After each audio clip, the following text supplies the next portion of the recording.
करायचं स्मरण. जय जय रघुवीर समर्थ. श्री समर्थ कृपेने एक सुंदर असा बोध, एक सुंदर असं श्रवण आपल्याला प्राप्त झालेलं आहे. या श्रवणाच्या माध्यमातून उत्तमाचं सामर्थ्यसुद्धा श्री समर्थांनी प्राप्त करून दिलेलं आहे. बघा, प्रत्यक्षपणे भाग कसा दिलेला आहे, नक्कीच श्रवण करूया. समर्थ म्हणाले,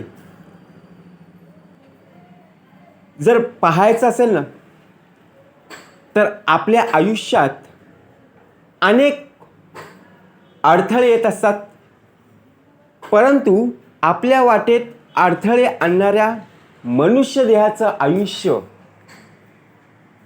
ते कसं पाहायचं. कारण आपल्या आयुष्यातील सगळंच सगळ्यांना नसतं सांगायचं.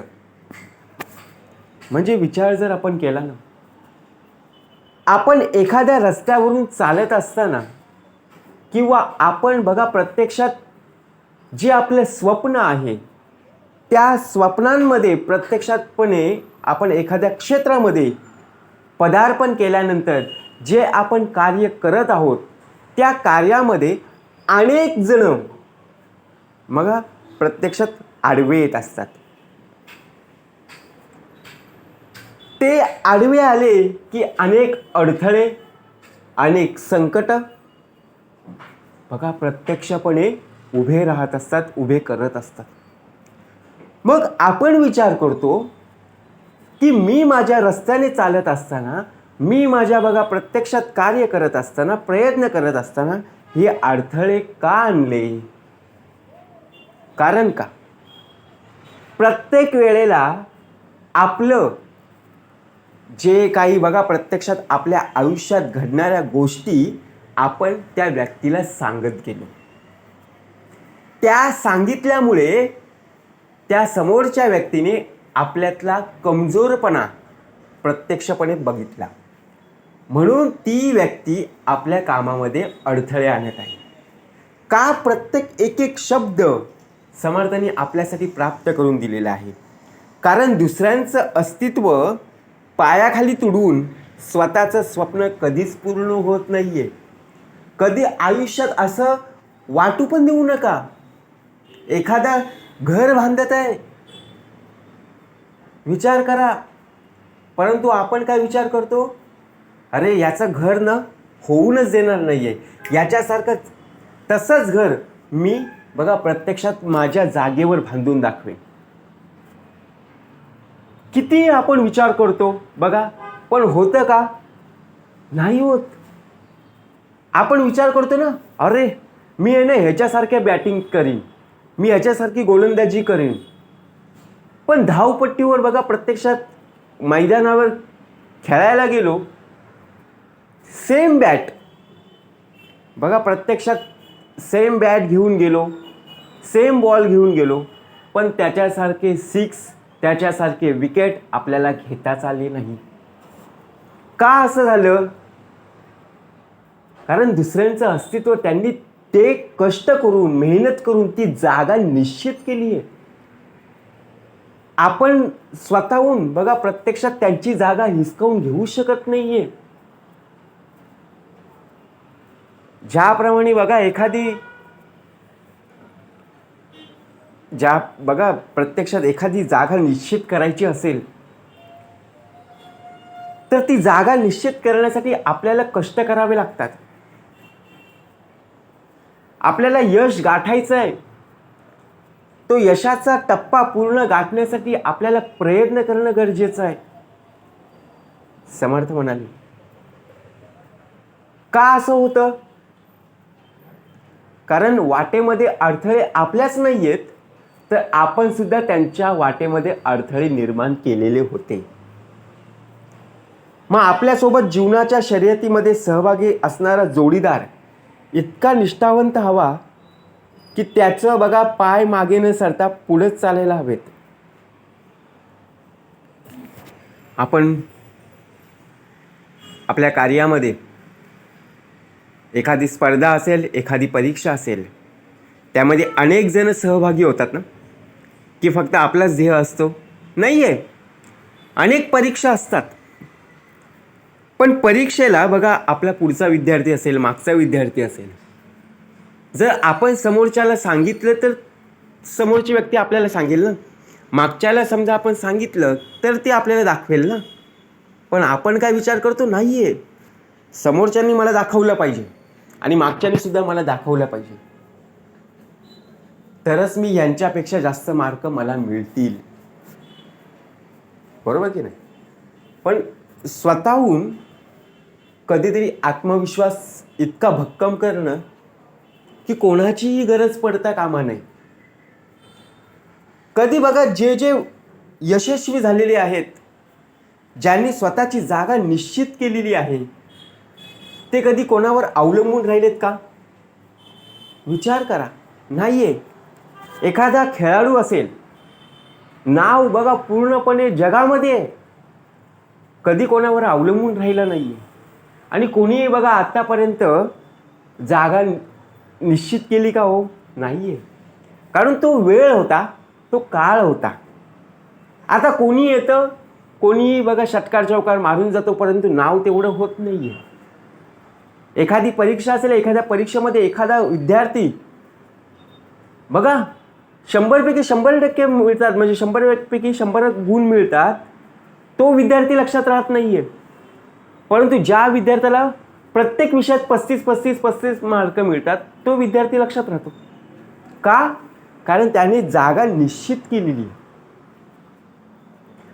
प्रत्येकाच्या हृदयात जागा निश्चित करणं फार महत्त्वाचं असतं. आता ती जागा कशी निश्चित करायची? आलेले अडथळे त्या वाटेतून कसं दूर करायचं? समर्थ म्हणाले, हळव्या मनाची माणसं कुणालाच कळत नाही, तर ती शोधावी लागतात. आणि कठोर मनाच्या माणसासोबत कुणाचं जुळत नाही. आता आपण बोलत असताना समोरची व्यक्ती जर ऐकून घेत नसेल, तर आपण अजून सांगत बसू का? नाही सांगू शकत. कारण का?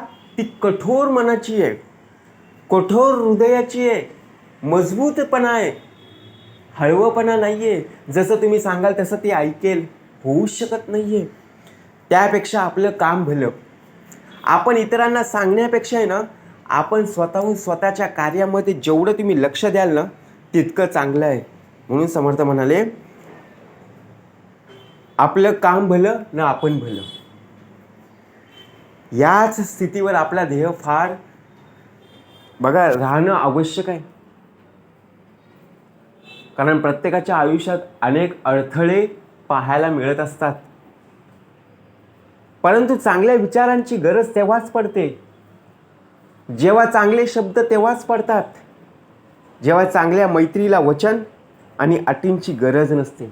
अनेक मित्र आपल्या शाळेमधले असतील, कॉलेजमधले असतील, बिल्डिंगमधले असतील, बघा आपल्या सोसायटीमधले असतील, किंवा आपल्या गावातले मित्र असतील, अनेक जण. परंतु जी मैत्र बघा प्रत्यक्षात मित्र प्रत्यक्षात वचन देतात ना, त्या वचनांचं पालन करता आलं पाहिजे. आता एखादा मित्र आपल्याला सांगतोय की बाबा या वेळेला तू हजर राहा.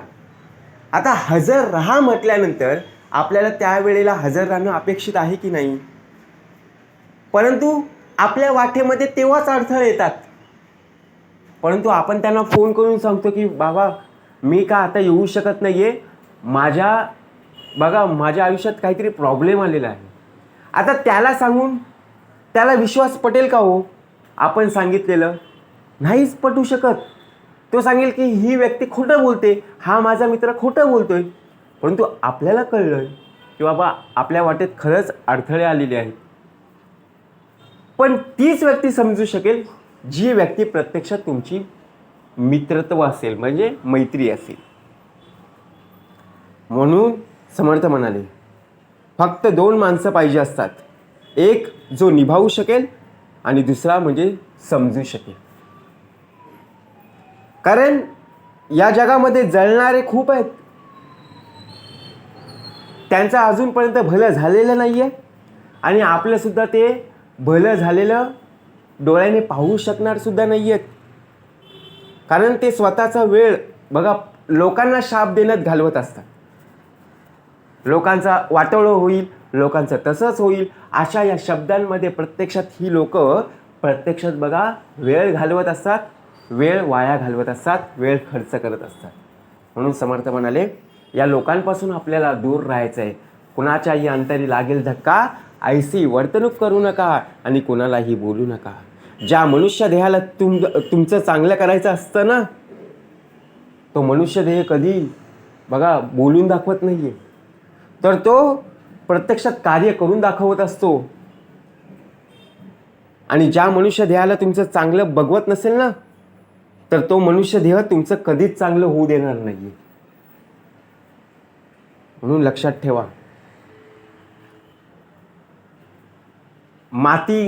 मातीतून मूर्ती घडवणारे पण असतात आणि मूर्तीतून माती करणारे सुद्धा. लक्षात ठेवा, या कलियुगामध्ये अनेक जण पाहायला मिळतील. आपल्याला कोणाच्या संगतीला राहणं फार गरजेचं आहे, हे पाहणं फार गरजेचं आहे. कारण एखाद्या वेळेला एखादी भयंकर रागीट व्यक्ती असते बघा, जी रागात असतानाही तुम्हाला शांत बोलत असते. आता त्या व्यक्तीला खूप राग आलेला आहे, परंतु तिचं बोलणं खूप साधेपणाने आहे. तेव्हा खरंच त्या व्यक्तीचं बोलणं नीट लक्षात ठेवून त्या व्यक्तीच्या बोलण्यावरून ते कार्य करत राहा. कारण राग करणं सोपं असतं, परंतु रागावर कंट्रोल करणं फार अवघड असतं. समोरची व्यक्ती जर रागवत असेल तर आपण शांत बसतो का? नाही, आपल्याला सुद्धा राग येत असतो. परंतु त्या व्यक्तीच्या चेहऱ्यावर राग असतानाही ती व्यक्ती बघा हळुवारतेने बोलत आहे. म्हणून जेव्हा फूल उमलतो ना, तेव्हा बघा प्रत्यक्षात एखादा फूल कळी असते बघा, ती आपण घेत नाहीये. त्या कळीचं रूपांतर फुलांमध्ये झालं की फूल आपोआप आपण बघा किती दूरवरचं असलं तरी आपण घ्यायला जातो. कारण काय? रंगीबेरंगी आकर्षणपणा.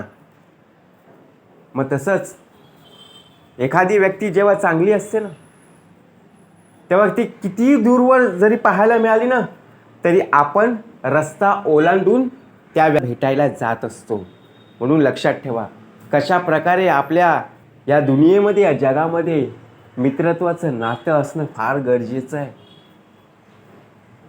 लोक आपल्या वाटेत कितीही जरी अडथळे आणत असले तरी त्या लोकांना बोलायला तुम्ही जाऊ नका. कारण तुम्ही सगळ्यांनाच जर सगळं सांगत जर बसलात तर बघा प्रत्यक्षात ते तुमच्या कमजोरीवर लक्ष ठेवून ते तुमच्यात अडथळे अजून आणण्याचा प्रयत्न करतील. म्हणून माणूस जिथं रुसतो तिथंच जास्त प्रेम करत असतो आणि जिथं मनुष्य देह फसतो तिथंच जास्त विश्वास असतो. म्हणून समजून जायचं आहे, आपलेपणा नुसता दाखवण्यासाठी नसतो, तर वेळ प्रसंगी साथ आणि सोबत राहून तो सिद्ध करावा लागतो. म्हणून समर्थ म्हणाले, माझा हा मित्र, माझा तो मित्र. परंतु ज्या वेळेला तो मित्र तुझ्या वाईट प्रसंगातही, बघा वाईट प्रसंग म्हणजे एखादा अडीअडचणीमध्ये प्रसंगामध्ये तो तुझ्या सोबतीला उभा राहील, तेव्हाच तो खरा मित्र आहे. संकटाच्या वेळी साथ देतो तोच खरा मित्र.